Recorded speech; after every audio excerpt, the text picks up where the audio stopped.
Et nous voici de retour en Seine-et-Marne, à Nemours, toujours en compagnie de Valérie Lacroute, Madame le maire de Nemours.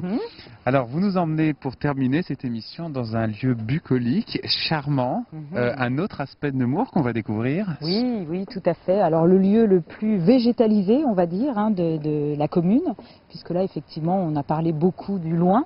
Donc une belle vue sur le loing. Le voilà, le loing. Voilà, le fameux loing qui permet de voir le grand pont de Nemours, là où passe l'ex-National 7.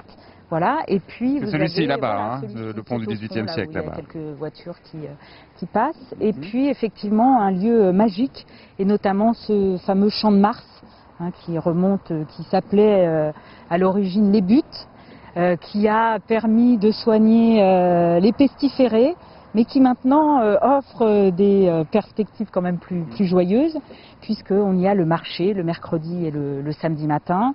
Le reste du temps, un beau parc de stationnement pour les habitants qui travaillent en centre-ville, un stationnement gratuit, et puis qui permet aux enfants le dimanche de venir faire du roller, du skate.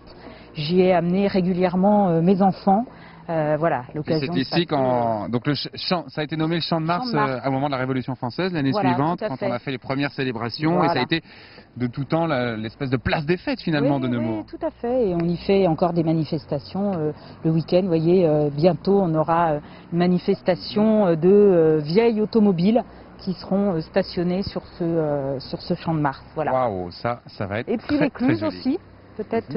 Alors l'écluse justement, ça va nous permettre de découvrir quand même cet aspect intéressant de Nemours. Nemours bien sûr sur le bord du loing, mais qui est aussi une petite Venise, une ville avec ses canaux. Oui, on a effectivement les canaux qui encerclent la ville de Nemours et qui permet à tous les administrés de venir se promener le week-end. Voilà, et puis d'offrir effectivement ce paysage. Deux canaux, le grand, le principal est ici, sur lequel il y a une voie de navigation finalement. Avec une écluse qui permet de rythmer le passage des péniches, avec un petit port fluvial là-bas où nous avons régulièrement quelques péniches qui se stationnent. Voilà, des plaisanciers, oui.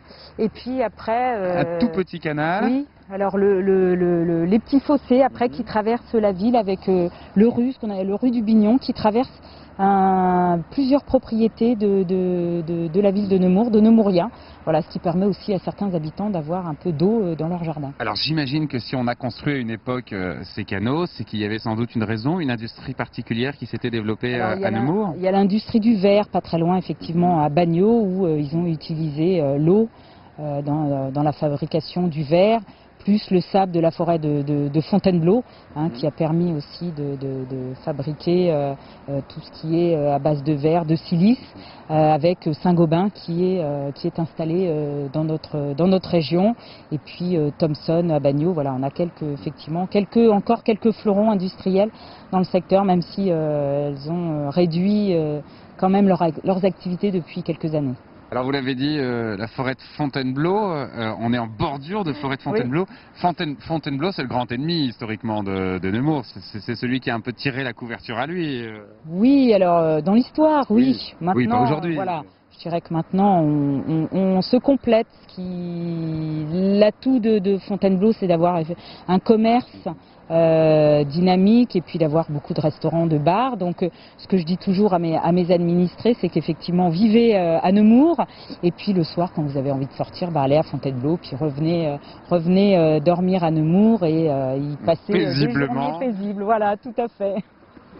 Puis vous avez quand même la chance d'avoir aux alentours de Nemours un peu plus de commerce que Fontainebleau, qui est finalement enfermé dans sa forêt. Oui, tout à fait, puisque nous on a un centre-ville qui est dynamique, et puis quelques communes autour qui ont aussi des activités non négligeables, donc ce qui fait une agglomération de 26 000 habitants qui vit bien et qui est très heureuse d'être dans ce secteur de l'Île-de-France. Voilà, même si on est au fin fond de l'Île-de-France, comme on dit. Mais ce fin fond qui est maintenant enfin relié par un train toutes les heures à Paris. Eh oui, voilà, maintenant toutes les heures en heure creuse et toutes les demi-heures en heure de pointe. Voilà. Que demander de plus? Rien. C'est bien la première maire d'Île-de-France qui ne peut rien demander de plus à la SNCF. Bravo. J'en aurai toujours, mais bon, allez, on va essayer de positiver, et le cahier de doléances sera pour un autre jour. Formidable. Merci beaucoup, Madame le maire, de nous avoir fait découvrir votre charmante ville, Nemours. On se retrouve tout à l'heure pour terminer ensemble cette émission.